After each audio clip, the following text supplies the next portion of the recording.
Hürmetlik vatandaş, bugünkü leksiyalarımızı başlayımız. Leksiyada Sadaka Rozi. Washington'dan sözdeyimiz. Bugün çizlağı 2020 yıl 12. ayının 9. günü. Vaziyet doğrusu da gap kılsak gapmışı leksiyadan çıkıdı. Hazır Amerika'da sayılan vaziyette de az dola özgürüş buluvatıdı vatandaşlar bu bir.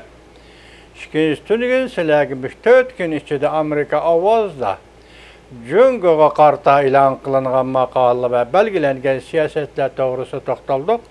Del şu günü 7. günü yine Cungo Kompartiyasının 14 nefer emeldarı adeti olanı devletin ikinci derecelik başlıkları desimi oldu.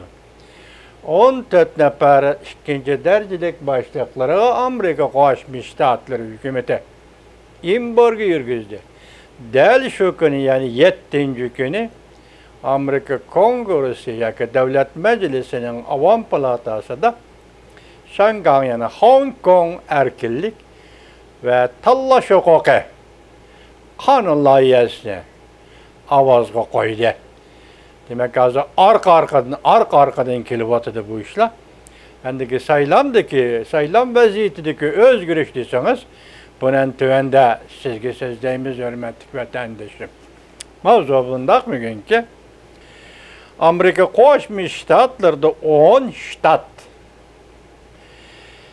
Texas ştatı Katarı'na koşulup, 4 ştatın sayılam jaryanıda asası kanunga xilaplı kılganlığı doğrusu da yuqori sotqa arz qil. Mavzulu xabar 12. ayının 8. günü Venvet orbitida e'lon qilindi. Xabar mundaq başlandı. Bugun kechda ko'plagan matbuotlar mundaq xabar qildi. Pensilvaniya Cumhuriyetçiler Partisi'den o kechiringlar buni yaqinqi yangi xabar kechiringlar boshdagidan. Yaqinqi yangi xabar yuqori sud qonun amaldori Tor betida mundaq oshkorladi.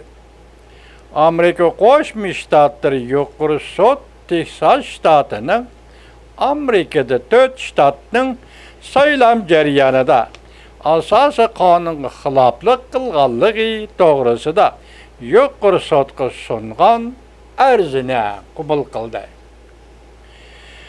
Hem de arz kılınan ştatlarının 48 saat içinde cevap qaytarışını talep kıldı.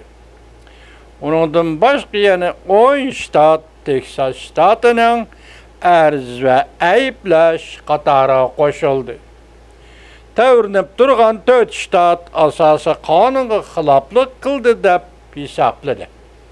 Tövrinip turgan 4 ştatni asası kanunga xilaflık kıldı dep hesapladı. Beraber qogdaş kanun modellerine xilaflık kıldı dep hesapladı.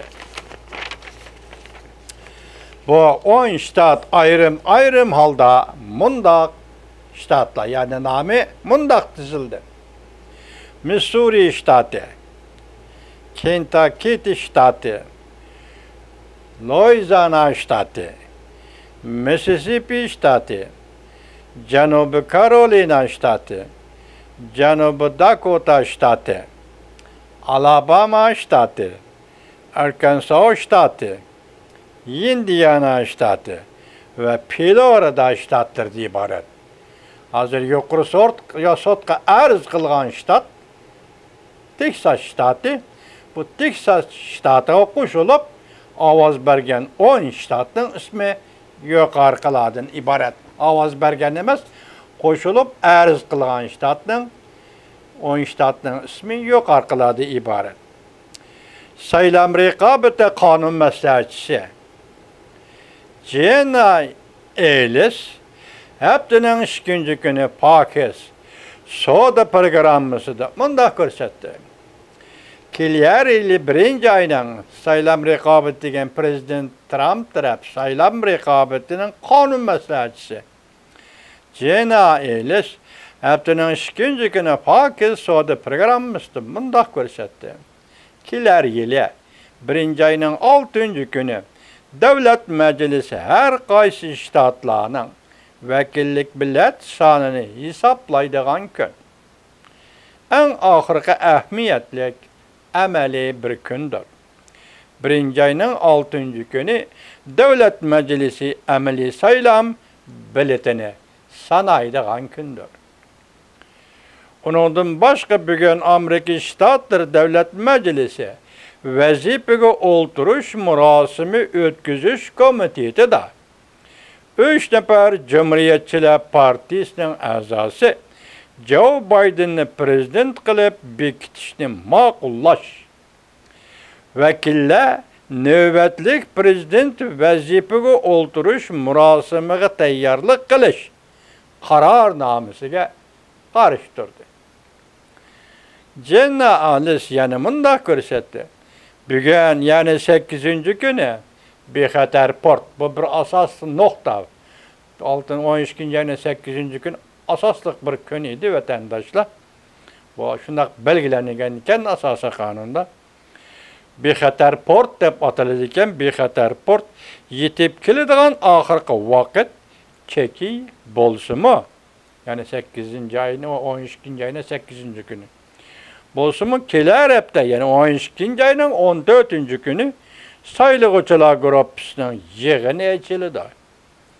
Lekin yana la en ahırkı ehmiyetli gün 1. ayının 6. günüdür. Yani 1. ayının 6. günü sayılan bileti deyimiz prezident şu günü belgili prezidentin qalbi qılğan prezidentin namı şu gün ilan kılınır. Yani Aksaray'a kırdıgan prezidentin namı şu gün ilan kılınır.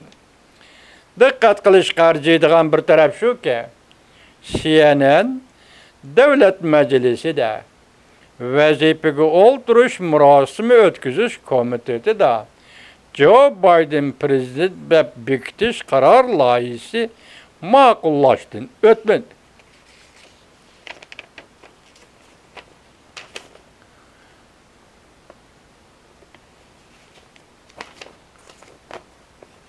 Dep haber kıldı.